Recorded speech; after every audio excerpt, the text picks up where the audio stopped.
जीवन पर्यंत अगर पाप किया हो उसका भी कल्याण होगा। आज तक किसी का हुआ है? क्योंकि कलयुग में लोग बिना प्रमाण के कोई चीज मानते नहीं।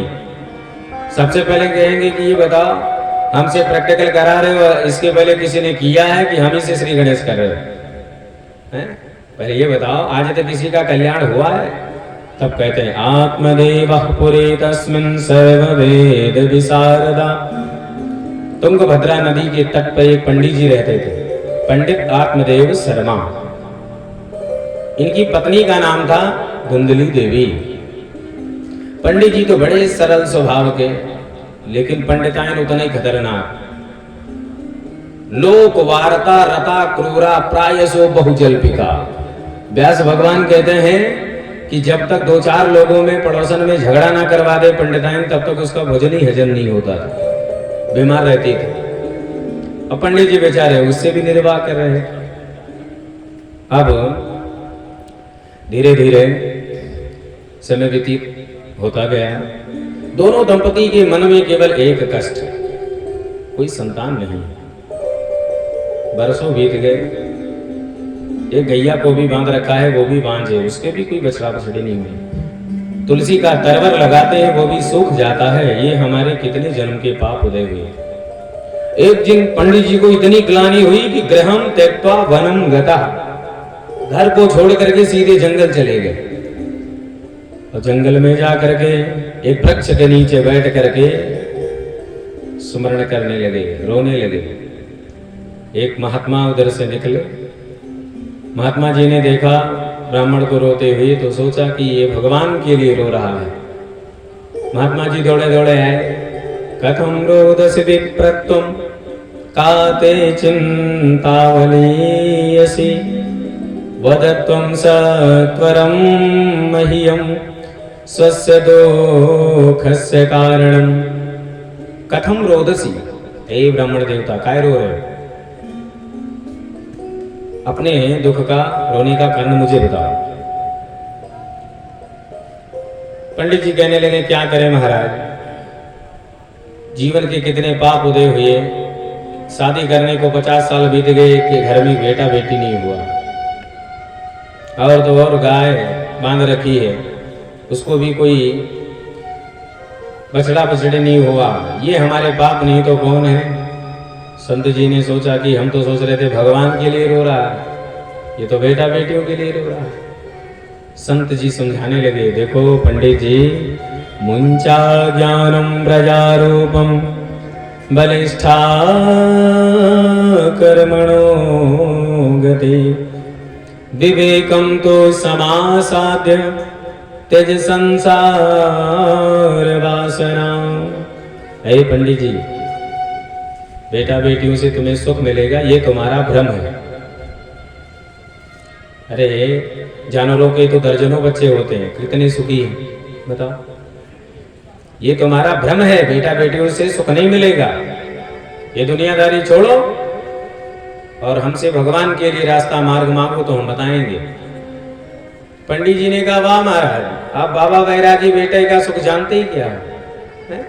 अरे छोटे छोटे बच्चे पापा पापा कह के तुतला के जब पुकारते हैं तो रसगुल्ला सा घुल जाता है मन में।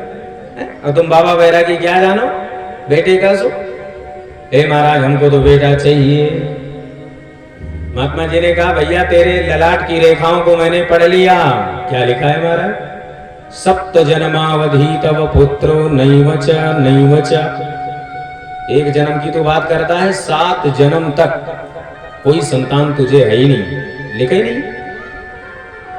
पंडित जी सर उठाकर पटक दिए महाराज जी के चरणों में। महाराज जी बोले, ऐसे सर काय पटक रहे हो, मर जाओगे। पंडित जी ने कहा, महाराज मरने तो मैं निकला ही था, आपको देख के लगा कि ये हमारा दुख दूर करोगे, तो दूर करने के बजाय 7 गुना और बढ़ा दिया। हे महाराज, हमको तो बेटा दो नहीं, अगली बार हम सर पटक के तो मर जाएंगे, लेकिन ब्रह्म हत्या आपको लग जाएगी।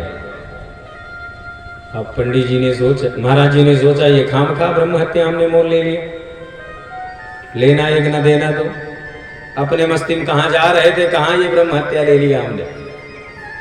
संत जी ने कहा, भैया जब तेरे भाग में संतान सुख नहीं है तो हम कहां से दें? पंडित जी कहते हैं महाराज संतों के वचन में इतनी शक्ति होती है कि विधाता को भी अपनी लेखनी पलट देना पड़ता है। आप कृपा करेंगे तो क्यों नहीं मिलेगा बेटा।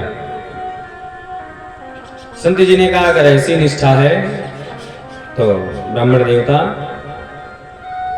एक फल स्मरण करके भगवान का नाम लेकर के पंडित जी को दिया। और महात्मा जी ने कहा सुनो, फल भक्षेण गर्भस्याद गर्भिणो सुरवृद्धता स्वल्प भक्षम ततो शक्तिर गृह कार्यम कथम भवे। महात्मा जी ने कहा सुनो पंडित जी, इदम भक्ष्या पत्न्या तुम ततः पुत्रो भविष्यति।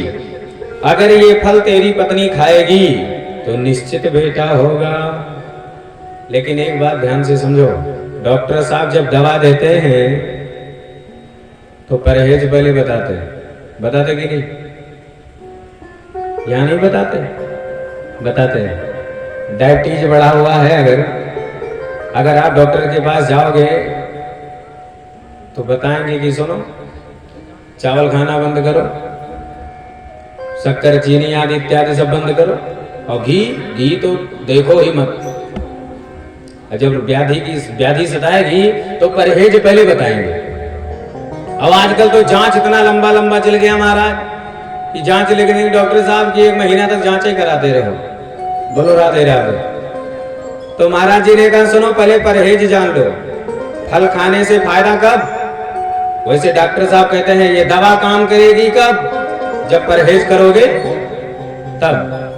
अगर परहेज नहीं करोगे, अब सुबह उठते ही भात शुरू कर दिए खाना, शक्कर भी चाय में उतनी शक्कर तेज, शहद की तरह शक्कर चाय पी रहे हो, तो बताओ डायबिटीज जाएगा कि बढ़ेगा? तो परहेज जरूरी है कि नहीं? नहीं जरूरी है। कुछ माताएं कहती हैं नहीं जरूरी है महाराज। बोलो राधे राधे। तो उसी प्रकार संत जी ने कहा महाराज जी अगर ये फल खिलाने जा रहे हो तो सबसे पहले तो परहेज जान लो। क्या परहेज है महाराज? बोले परहेज ये है कि 2 टाइम स्नान करें तुम्हारी पत्नी, और कम से कम 2 बार भगवान का पूजा करें, और अहरनिश जाप करती रहे, भगवान का जाप करती रहे। पंडित जी ने कहा ठीक है महाराज। इतना कह करके पंडित जी दौड़े दौड़े आए और अपनी पत्नी को बुलाया। अरे देवी सुनती हो? धुंधली दौड़ी दौड़ी आई। क्या है महाराज? पंडित जी ने कहा देख देवी कितना सुस्वाद सुंदर फल लेके आया हूं। धुंधली ने कहा गला तो ऐसे फाड़ रहे थे जैसे 9 लाख हार लेके आए हूं। आज के पहले हमने जीवन में फल नहीं खाया क्या?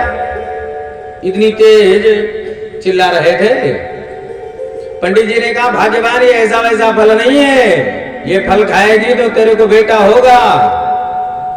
धुंधली ने कहा वाह महाराज अगर ऐसा फल है लाइए।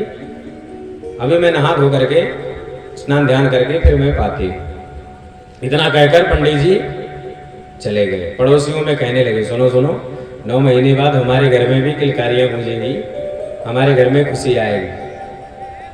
लेकिन धुंधली इधर फल लिए बैठी है और सोच रही है खाऊं कि ना खाऊं, विचार कर रही है। इतने में पड़ोसन आ गई। पड़ोसन ने पूछ दिया अरे धुंधली ये बैठी बैठी क्या सोच रही हो? धुंधली ने कहा कुछ नहीं देवी, ये हमारे पतिदेव को न जाने किस बाबा बैरागी ने फल दिया और कहा है कि फल खाने से बेटा होता है। ये बताओ फल खाने से क्या बेटा बेटी होते? पड़ोसन ने कहा अगर फल खाने से बेटा नहीं भी होगा तो कोई जहर तो है नहीं कि तू मर जाएगी, खा ले, होना होगा नहीं तो जैसी यार कोई बात नहीं। धुंधली ने कहा अच्छा अगर तू कहती है तो हम खा ही लेते हैं, लेकिन हमने सुना है कि गर्भवती स्त्री ज्यादा तेज भाग नहीं सकती। तो धुंधली पड़ोसन ने कहा तो तुझे कहां दौड़ में हिस्सा लेना है, तुझे तो घर में आराम करना है, आराम करना।